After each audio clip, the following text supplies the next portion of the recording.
It was called the National Advisory Committee for Aeronautics, a new independent agency created by President Woodrow Wilson in 1915.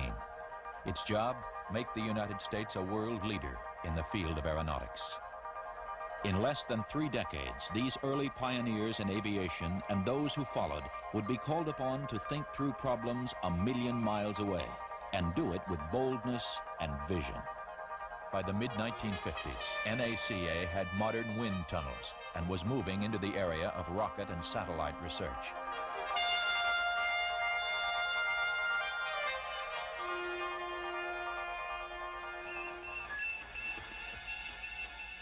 Then on October 7th, 1957, the U.S. and the rest of the world were greeted by the sounds of Sputnik 1.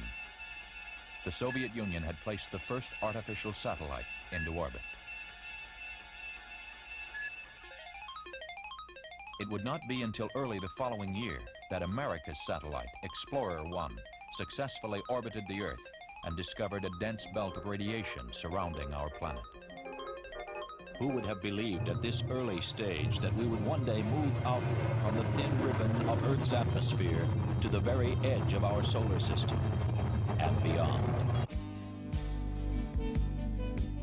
Project Mercury, the country's first manned spaceflight program, was given the go-ahead just 1 week after NASA was formed on October 1st, 1958.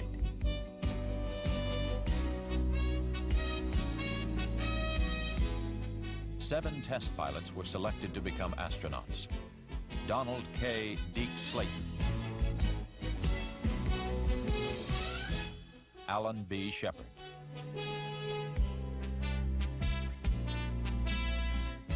Walter M. Schirra,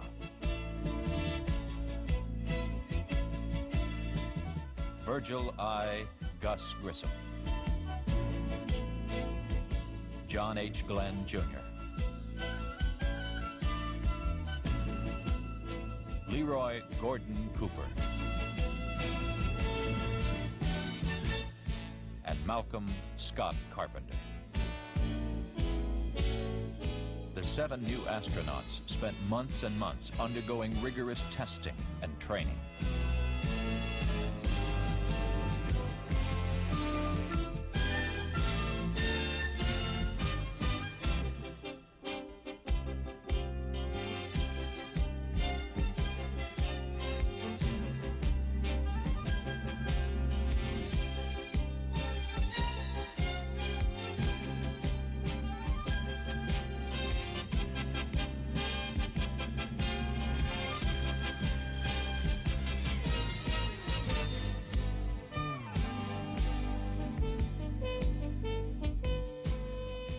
While they were being trained, several monkeys took check rides in the new Mercury spacecraft.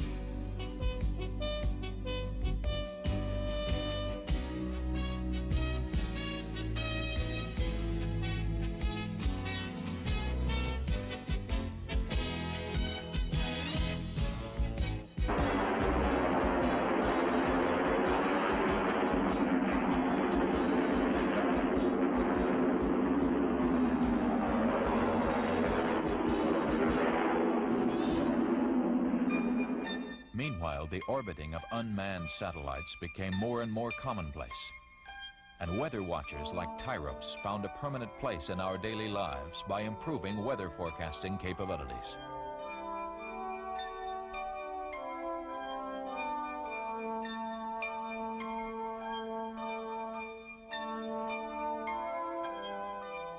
On August 12, 1960, President Eisenhower took part in the first transmission of the Echo 1 communications satellite. This is President Eisenhower speaking. It is a great personal satisfaction to participate in this first experiment in communications involving the use of the satellite balloon known as Echo.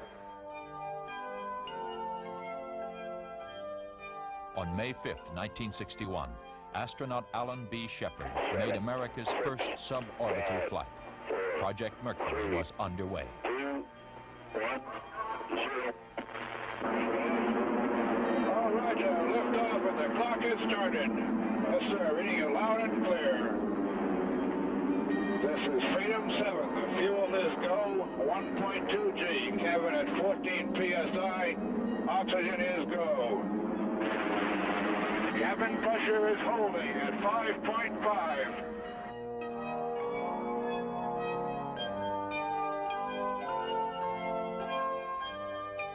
Soon after Freedom 7 landed, President John Kennedy gave NASA an ambitious new space goal.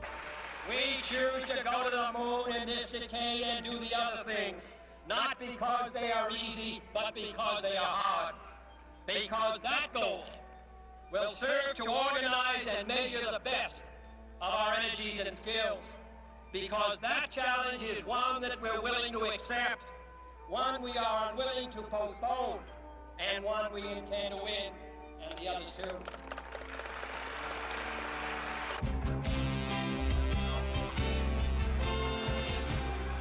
After Alan Shepard and Gus Grissom's test flights, 4 other American astronauts orbited the Earth in Mercury spacecraft, starting with John Glenn. He was followed by Scott Carpenter, Wally Schirra, and Gordon Cooper.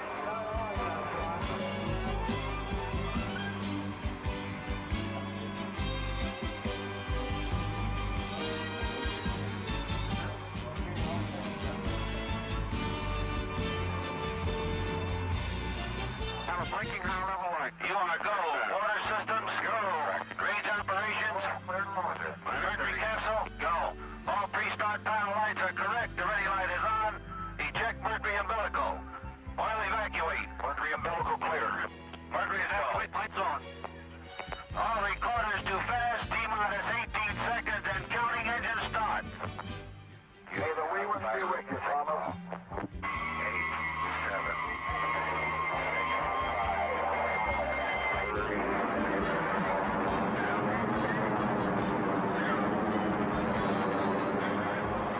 As NASA geared up to respond to the lunar commitment, it became clear that new management techniques for handling far-flung systems manufacture and final integration would have to be developed. Clear also was the fact that state-of-the-art electronics and computers would be pushed to the limit. Unknowns about the moon were numerous. Such things as whether an astronaut would sink into dust over his head were a real concern. Lunar impact studies like these were carried out in an attempt to learn. Researchers fired projectiles simulating meteors hitting the moon into sand-like and rocky materials, and then measured how much material was thrown out by the impact.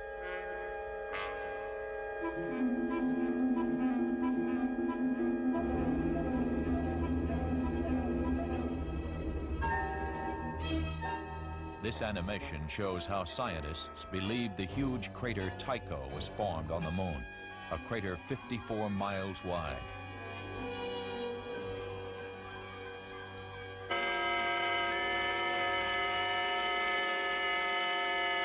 A series of picture-taking Ranger spacecraft slammed into the moon.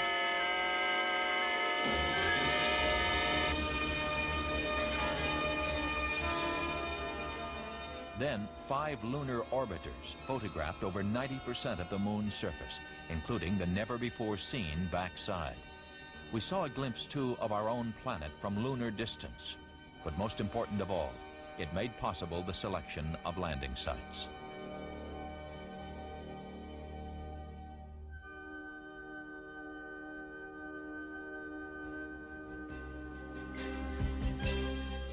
Six Surveyor spacecraft made soft landings on the moon over a 2-year period.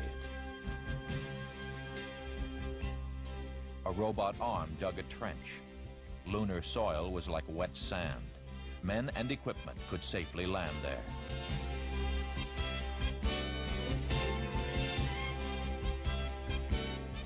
Panoramic views like these were assembled from hundreds of individual photographs.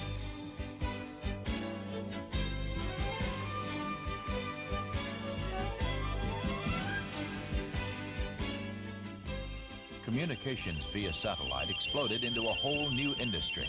That first live intercontinental transmission by Telstar 1 was just the start. La chansonnette après l'épée. Relay, designed to transmit television, telephone, and high-speed data. Syncom, with Olympic coverage from Tokyo, and Early Bird 1. All were follow-ons to previous research and development. 5, 4, 3, 2, 1. Take it. Because of the following special one-hour broadcast, programs previously scheduled at this time will not be seen. Since rendezvous, docking, and having astronauts work outside the spacecraft were critical to lunar missions, NASA began Project Gemini. Using the Mercury capsule as a model, the Gemini spacecraft was enlarged to hold a two-man crew. Gemini would provide design answers for the upcoming Project Apollo. And who could ever forget that spectacular first walk in space made by astronaut Ed White?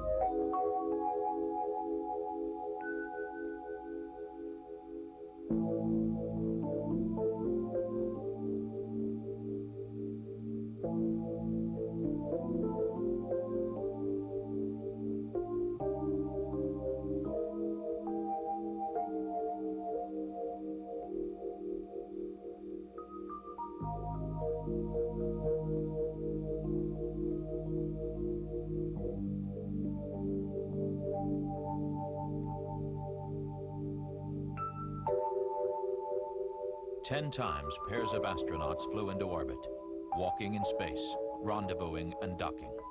Gemini had blazed a trail for Project Apollo, the three-man spacecraft that would carry astronauts to the moon.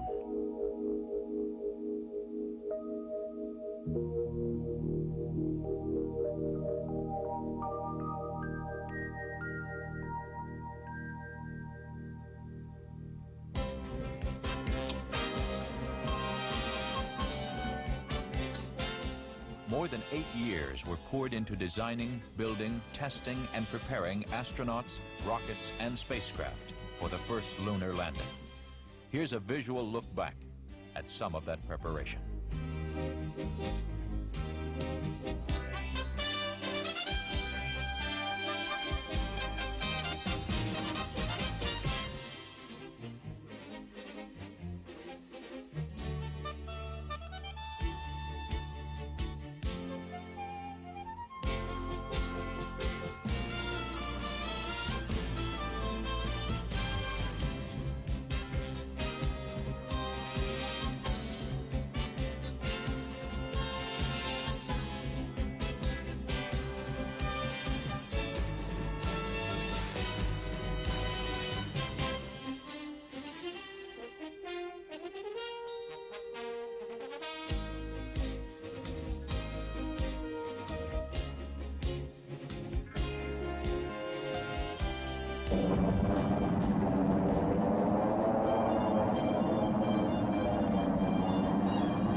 In 1967, tragedy struck.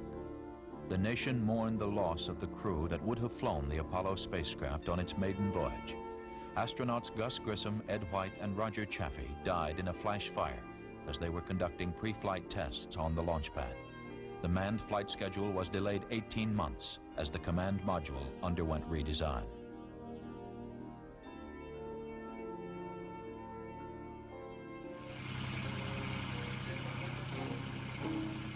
While these changes were being made, the parts and pieces needed to assemble the giant Saturn V moon rocket came together at the Kennedy Space Center, Florida. Everything associated with the Saturn V was huge. The rocket itself, the building where it was assembled, and the crawler transporter that carried it to the launch pad.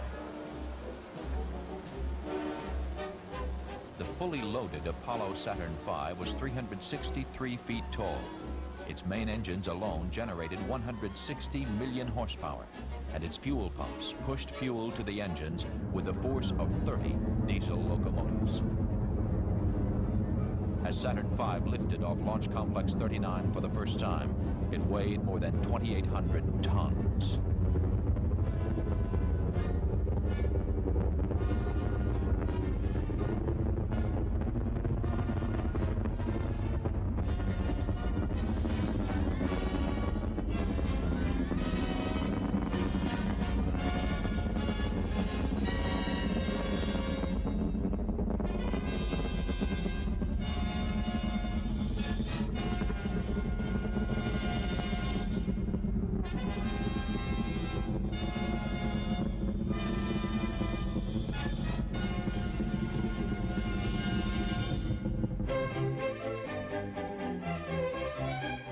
The pace quickened. Starting with Apollo 8, every Saturn V launched had a three-man crew.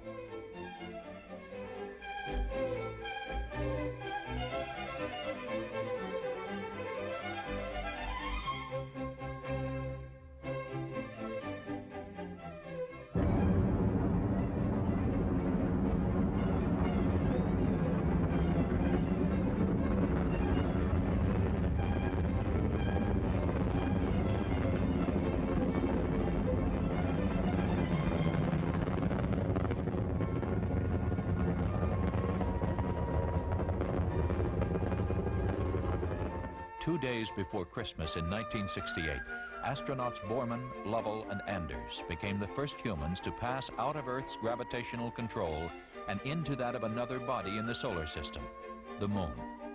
The hardware to travel to the Moon had worked well, and landing sites looked good.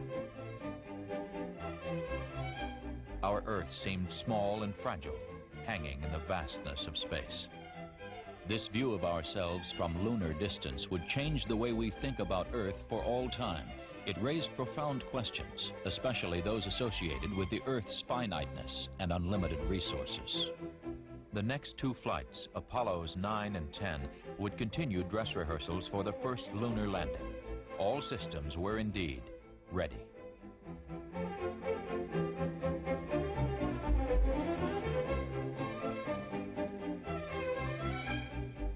Astronauts Neil Armstrong, Edwin Aldrin, and Michael Collins would make the historic journey. Next stop, Tranquility Base. 2, 1, 0. All engine running. Liftoff. We have a liftoff. 32 minutes past the hour. Liftoff on Apollo 11. Tower cleared. We got a roll program. Neil Armstrong reporting the roll and pitch program, which puts Apollo 11 on a proper heading.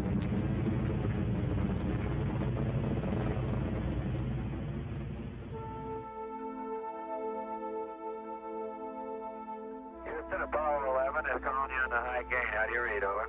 Roger, loud and clear on the high gain. Eagle, you're looking great. Coming up 9 minutes.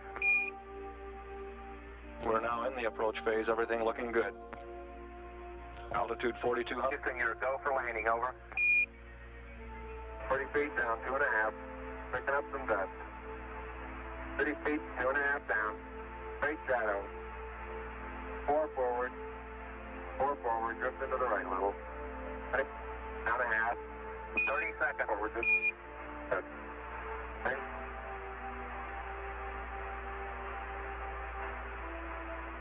Contact light. Tranquility Base here. The Eagle has landed. That's one small step for man, one giant leap for mankind.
Across the country and around the world, the Apollo 11 crew were welcomed back as heroes.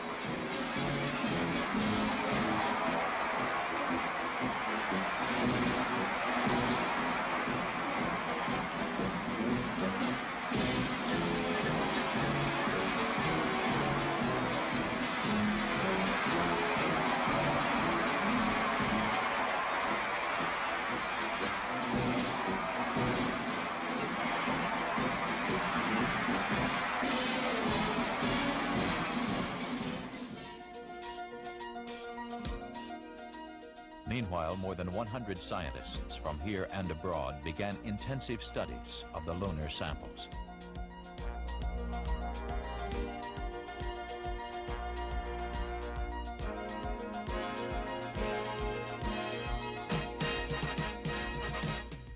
Before Project Apollo ended, 6 additional flights to the moon were made, and all but one were highly successful.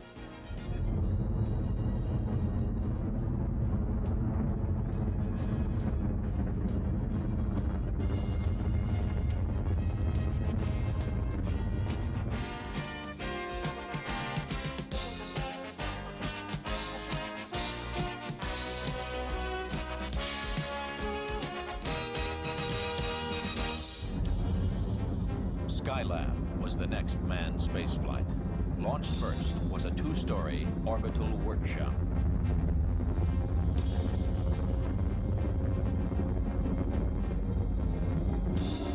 Then the first of 3 3-man crews departed to meet, join, and begin living in the orbiting laboratory.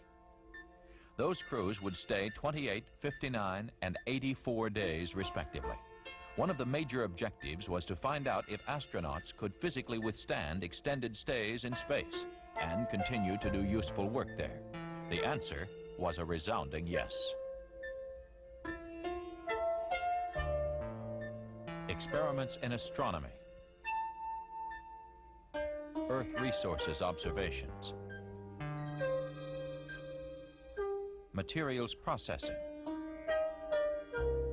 and crystal growth all proved highly successful.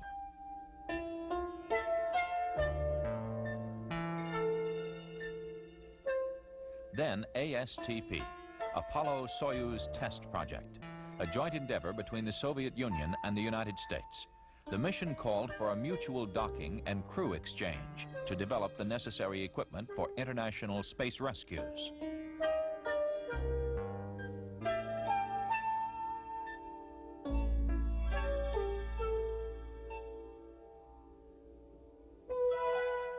Before, during, and after Apollo, Skylab, and ASTP, NASA's unmanned planetary programs were giving scientists exciting new glimpses into the history of the solar system, from early explorers to the infrared astronomy satellite. 7 Mariner spacecraft flew by the planets Mars, Venus, and Mercury, sending back a stream of pictures and data.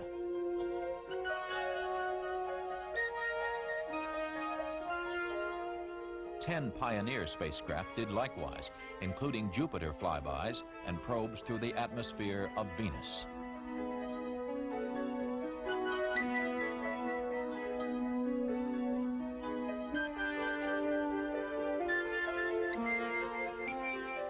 Pioneer 10 became the first man-made object to leave the solar system.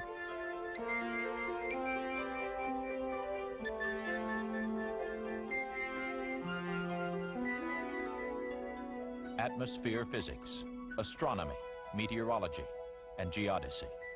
These are just a few of the scientific disciplines studied by dozens of Explorer-class orbiters through the years.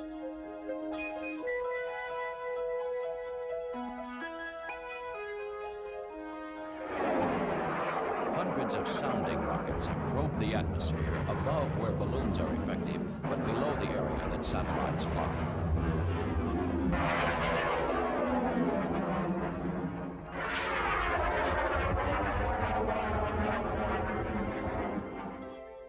Biosatellite was sent aloft to answer basic biological questions. Will cells divide normally while weightless? How does zero-G affect plant growth? would radiation and weightlessness be a hazard on long-duration space flights? Everything from plants to primates were orbited aboard biosatellite to find out.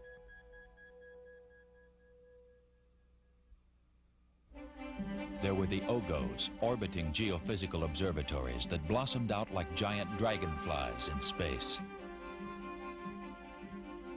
OSO, orbiting solar observatories, studied our sun and its influence on Earth.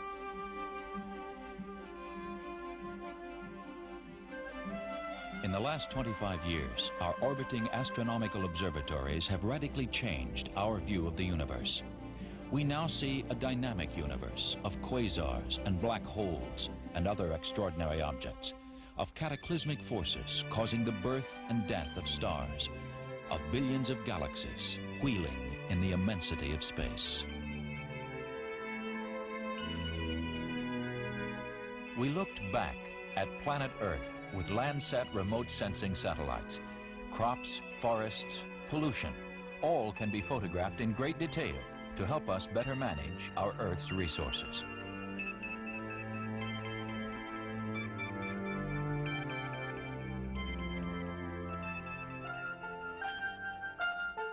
The Viking program was a systematic effort to investigate the planet Mars.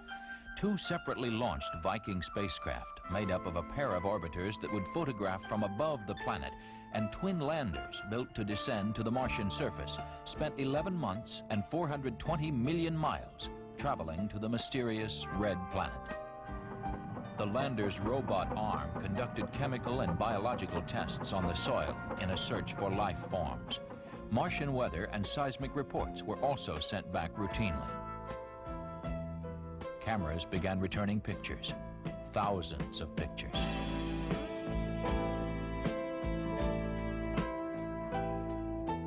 Color photographs showed a surface littered with rocks. A fine dust, red or yellow-brown, could be seen everywhere.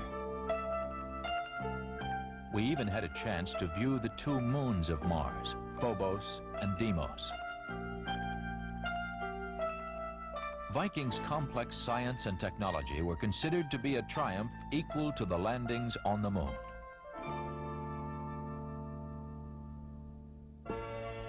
Two unmanned Voyager spacecraft carried a record with the sights and sounds of Earth, just in case they encounter a cosmic neighbor along the way. Their interplanetary journey was designed to take them past Jupiter and Saturn, and eventually one Voyager was to pass close to Uranus and Neptune. Voyager's sensors recorded Jupiter's intricate weather patterns and detected massive lightning bolts in its churning cloud tops. It took 40 minutes for a signal from Voyager passing Jupiter to be received by mission controllers at the Jet Propulsion Laboratory, so the spacecraft had to be essentially automatic. Voyager also took a good look at Jupiter's largest moons. There's Io with its active volcanoes. Europa. Ganymede, the largest moon, appears to be a mixture of rock and ice. And Callisto, probably the oldest of the 4.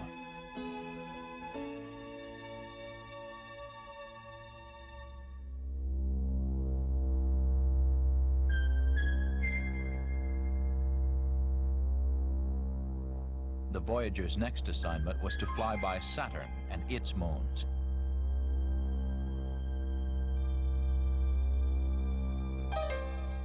Saturn's vast ring system is made up of many small particles that orbit the huge planet in wave-like patterns.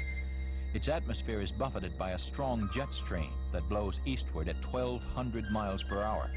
Voyager detected the hottest gases ever observed in the solar system, up to 1 billion degrees Fahrenheit.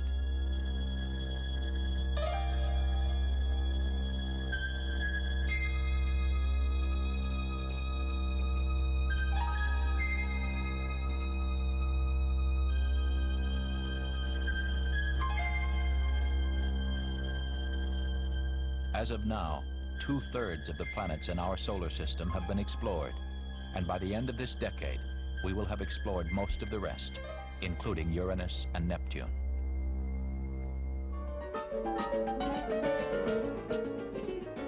Through the years, the single most constant in NASA has been, is now, and continues to be its aeronautical research. It is a common thread that is woven throughout the agency. It has influenced everything that flies, both on Earth and in space. There is little doubt why this country has been the world leader in things aeronautical.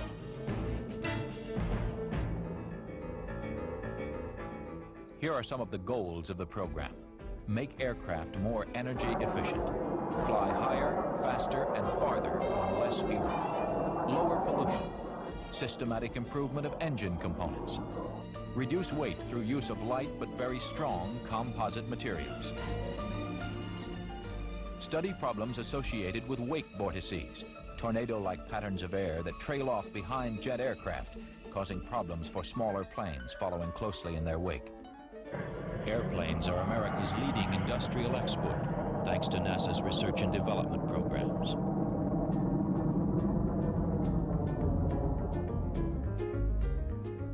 Since there are some 200,000 general aviation aircraft in this country, NASA research is also improving this class of airplanes. Crashworthiness and stall spin studies are good examples.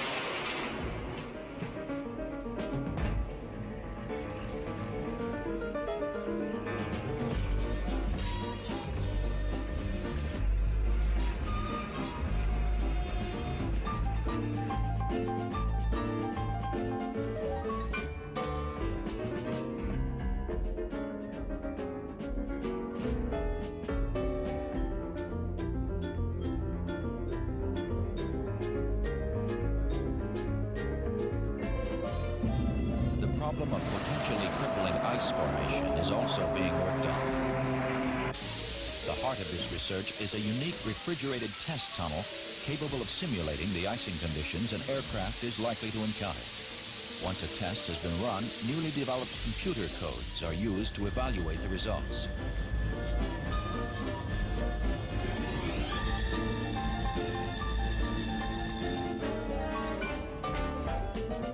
During the early days of manned spaceflight, consideration was given to using a parawing to return astronauts and spacecraft to Earth.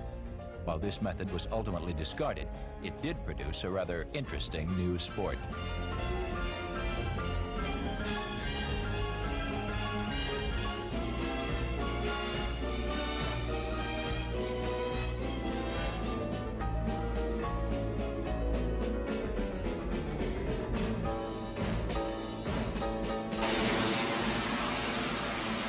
There has been extensive work done on planes that take off and land vertically.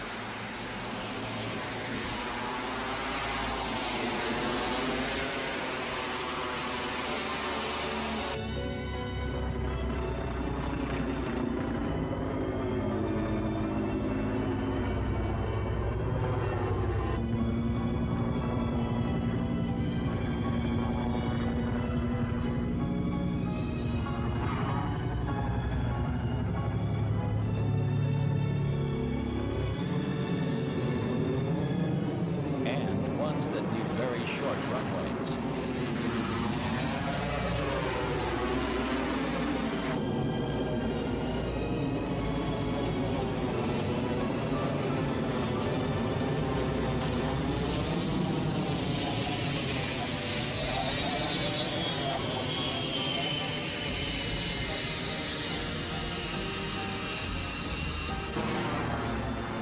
Hybrids that are combinations of airplane and helicopter.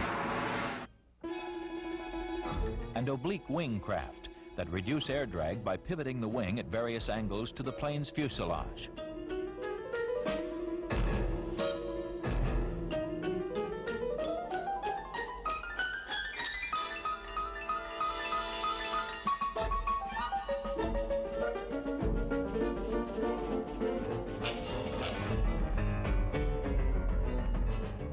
The expertise used to make airplane propellers better has also been applied to powerful wind turbine electric generators, including some of the largest in the world.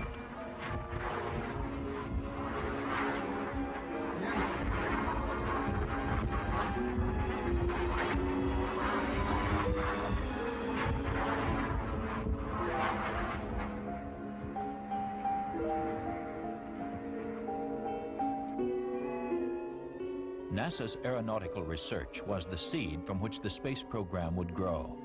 A prime example of this was the lifting body project that began in the early 60s.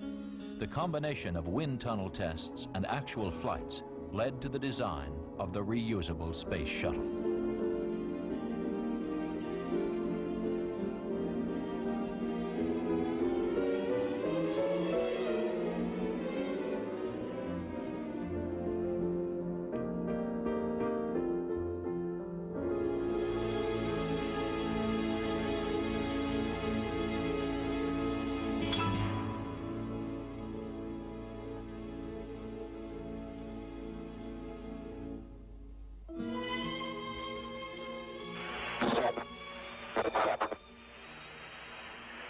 When the design and wind tunnel work was complete, a series of approach and landing tests were scheduled.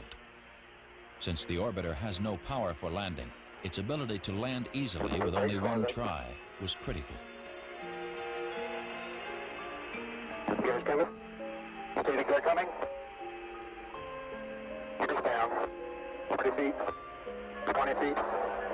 10 feet. 5 feet. 4 feet. 2 feet. 1 foot. Down.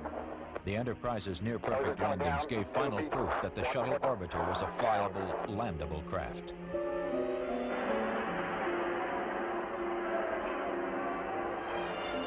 The years of research and development would now be put to the ultimate test, the first flight into space of Shuttle Columbia with astronauts at the controls. There was an air of excitement as the brand new shuttle moved from its processing facility at the Kennedy Space Center to the vehicle assembly building, where it would be mated with rockets and fuel tank and rolled out to the launch pad. Never before had a new spacecraft been flown this way.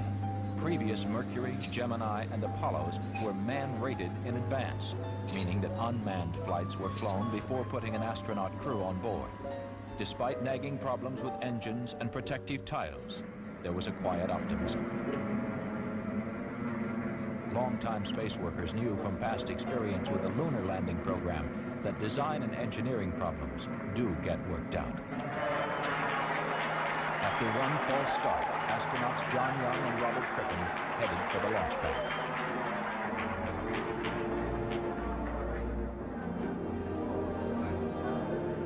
30 seconds. That goes into the interior, and the astronauts are required Columbia's maiden flight would be brief, just 54.5 hours, 36 orbits, and return to Earth. But it signaled the beginning of a reusable space transportation system. Checking to ensure that everything is in the proper place. 10, 9, 8, 7, 6, 5, 4. We've gone for main engine start. We have main engine start.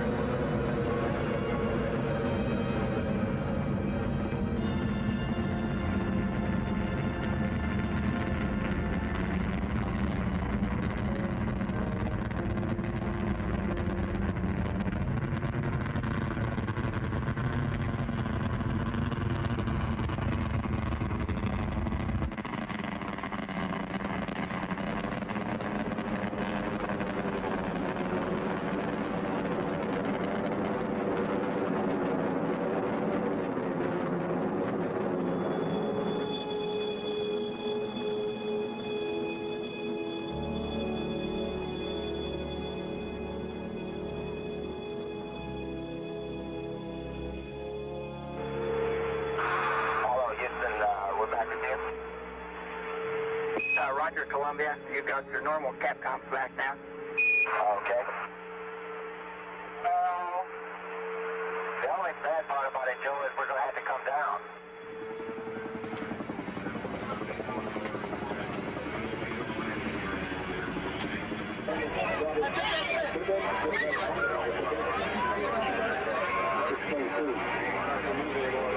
Three, two, one, down.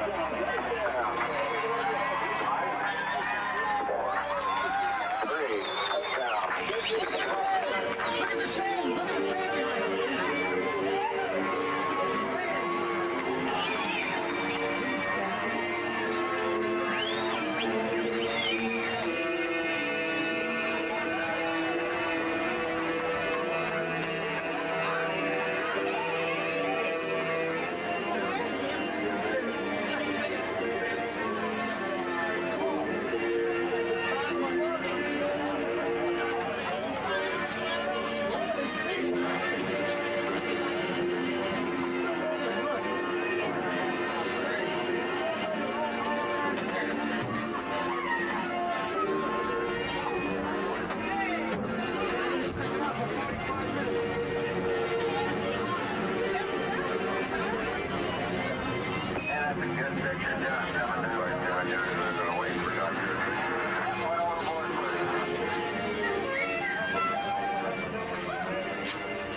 weeks later, after Columbia had been returned to the Kennedy Space Center, cleaned, refurbished, and rolled out to the pad, astronauts Joe Engle and Dick Truly flew Columbia into space again.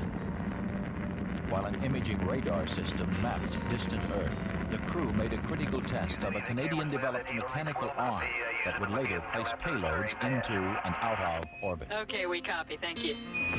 Looks like it's a little cloudy out here, Stanley. It's a good thing the Sir AC's did that. And we can hear it crank up on board. Okay, stand by.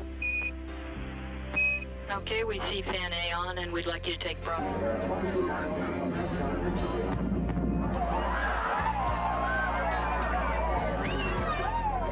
As Columbia landed the second time, the circle was complete. A new generation of space travel had begun.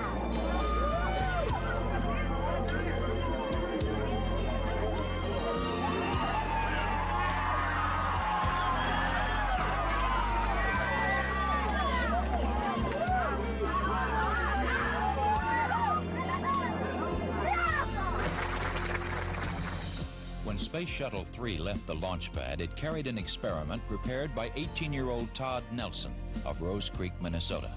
An experiment to study the effects of weightlessness on insects in space.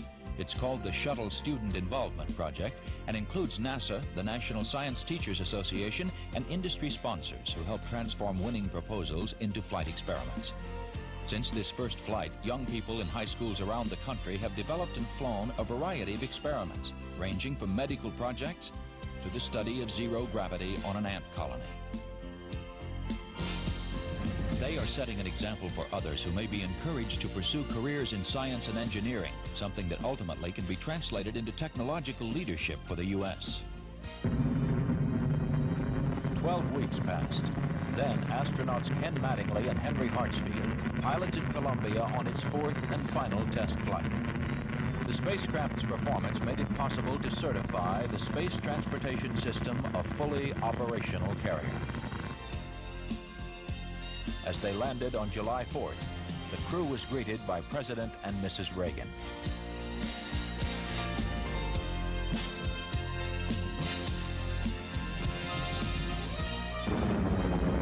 Space Shuttle 5, the first operational flight. 2 commercial communications satellites were hauled into orbit, one for satellite business systems and one for Telesat of Canada. Their deployment was a complete success. If you got it, you don't have it, obviously. I got it. Space Shuttle 6 was the second operational mission, and Flight 1 for Challenger, this country's newest spacecraft.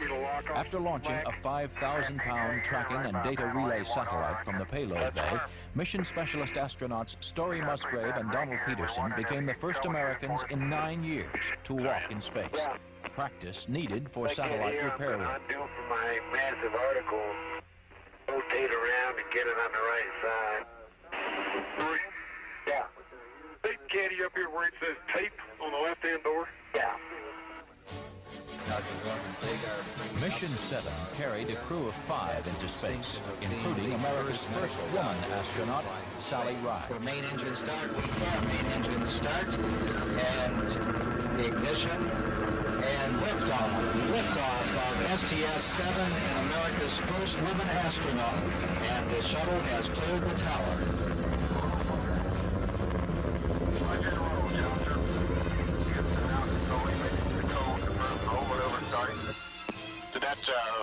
She and mission specialists John Fabian and Ron Thagard deployed a pair of communication satellites for Canada and Indonesia.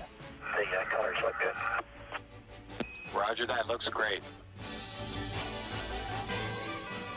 Shuttles 1 and 2 were now operational, with the addition of a third orbiter, Discoverer, to the fleet, and with literally dozens of astronauts in training at any given time, this new space transportation system would begin delivering in earnest and with increasing frequency.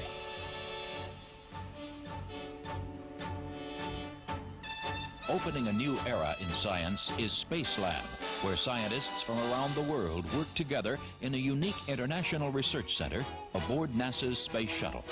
Built by the European Space Agency, Spacelab is creating exciting new opportunities for research in all the sciences and is making routine international cooperation a reality.